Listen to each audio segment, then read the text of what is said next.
تو اللہ نے اس مثال کو نا قرآن مجید میں بیان کیا ہے کہ یہ جو نبی ہم نے بھیجا ہے تمہاری طرف، یہ تمہیں اندھیروں سے نکال کر روشنی کی طرف لے کر جاتا ہے۔ تو بیسیکلی جو بدی نام ہے وہ عدم روشنی کا نام بدی ہے۔ وہ لوگ جو نیکیوں کو چھوڑ دیتے ہیں وہ آٹومیٹکلی بدیوں کے اندر شمار ہونا شروع ہو جاتے ہیں خود بخود ہی، اور ان کے اندر چونکہ خلا نہیں رہتا، ٹھیک ہے، خلا نہیں رہتا، کوئی نہ کوئی چیز اس کو پر کر لیتی ہے، اس لیے چونکہ نیکیاں چلی جاتی ہیں تو بدیاں اپنی جگہ لے لیتی ہیں پھر۔ کہ خدا تعالیٰ کا جو علم ہے وہ تو حاوی ہے ہر وقت کے اوپر، یعنی لیکن میرا سوال اصل میں یہ ہے کہ جو اس کا علم ہے وہ کسی شخص کی، کسی روح کی تخلیق سے پہلے بھی پتہ ہے اس کو کہ اس نے یہ کرنا ہے، اس نے برے کام کرنے ہیں۔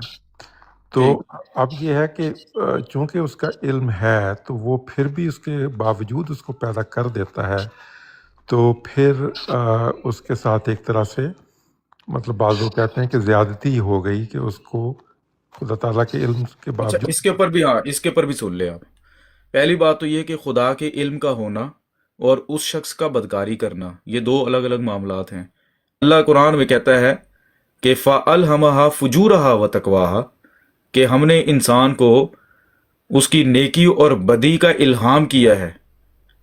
اگر تو وہ چاہے تو وہ نیک بن سکتا ہے، اگر وہ چاہے تو بدکار بن سکتا ہے۔ ہم نے اس کو دارالعمل کے اندر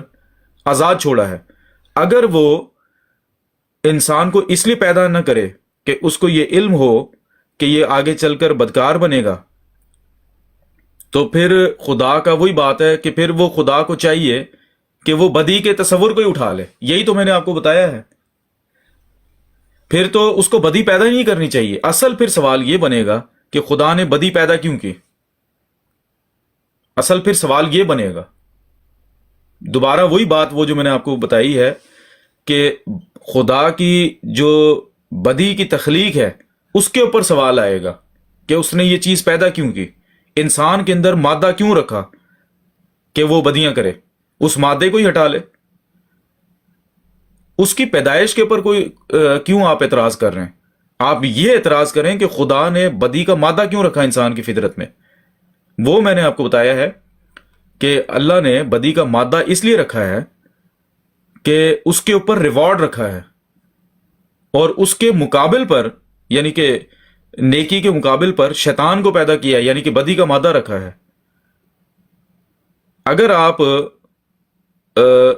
اگر آپ کسی سے محبت کرتے ہیں اور آپ قدرت رکھتے ہیں کہ آپ جبرن اس سے اپنے بارے میں محبت کروا لیں، تو یہ زیادہ بہتر بات ہے، یا پھر وہ شخص خود آپ کی طرف مجبور ہو کر یا آپ کی خوبیاں دیکھ کر، آپ کا پیار دیکھ کر آپ کی طرف لپکے؟ یہ زیادہ اچھی بات ہے۔ اللہ تعالیٰ چاہے تو بدی کی قوت لے سکتا ہے انسان سے،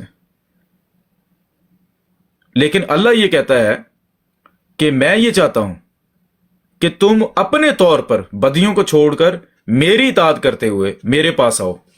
میں یہ قدرت رکھتا ہوں کہ تم سے بدیوں کی قوت لے لوں میں، اور تم بدیاں نہ کر سکو، میرے پاس یہ طاقت ہے، لیکن میں نے تمہیں آزاد چھوڑا ہے کہ اگر تو تم مجھ سے پیار کرتے ہو تو تم خود از خود بدیوں کو چھوڑ کر تم میرے سے پیار کرو اور میری طرف آؤ۔ جیسے ہر انسان اپنے محبوب سے یہ توقع رکھتا ہے کہ اس کا محبوب از خود اس کی طرف راغب ہو، اگر آپ اس کو فورس کر کے زبردستی منا کر آپ اس سے پیار کرواؤ تو اس پیار کا مزہ نہیں ہے۔ ایک عاشق اپنے معشوق سے زبردستی اس کو فورس کرے کہ چونکہ میں تم سے پیار کرتا ہوں اس لیے زبردستی اب تم بھی مجھ سے پیار کرو، میں تمہیں فورس کرتا ہوں، اگر تم مجھے پیار نہیں کرو گے تو میں تمہیں ماروں گا یا میں تمہیں زد و کوب کروں گا۔ اس پیار کا فائدہ کیا ہے؟ وہ تو پیار یک طرفہ ہے۔ ہاں، پیار وہ ہے جو دو طرفہ ہو، دونوں طرف سے ہو، عاشق کا بھی عشق شامل ہو، اور جس سے وہ پیار کر رہا ہے معشوق کی طرف سے بھی رسپانس ہو۔ تو خدا یہ چاہتا ہے دراصل کہ میں تو اپنی مخلوق سے پیار کرتا ہوں، لیکن جواب میں میری مخلوق بھی بدیوں کو چھوڑ کر میرے احکامات کے اوپر چل کر مجھ سے پیار کرے، اور اس میں اس نے اس کو آزاد چھوڑا ہے۔ اس کے اوپر خدا نے کوئی قید نہیں لگائی. اگر قید لگاتا تو پھر خدا کے اوپر الزام آتا اور انسان یہ کہہ سکتا تھا کہ اے خدا میں تو تجھے پیار نہیں کرتا تھا, ٹھیک ہے, تو نے تو زبردستی مجھ سے پیار کروایا, میں تو تجھے نہیں چاہتا تھا, تو نے تو زبردستی مجھ سے پیار کروایا, میں تو تجھے پسند نہیں کرتا,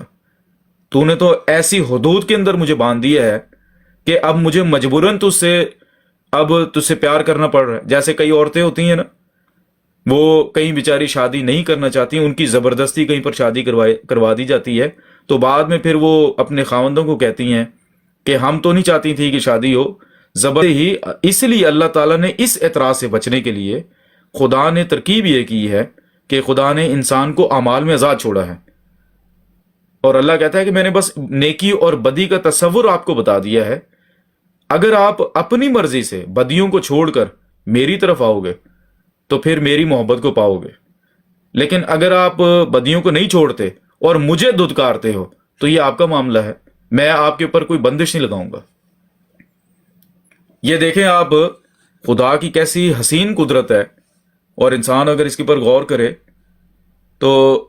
بعض اوقات نا خدا کے آگے انسان کا ایک بلا اختیار روح سے سجدہ کرنے کا دل کرتا ہے کہ خدا چاہے تو یہ غیر اللہ کے نام پر جتنے بھی چرچز قائم ہوئے ہیں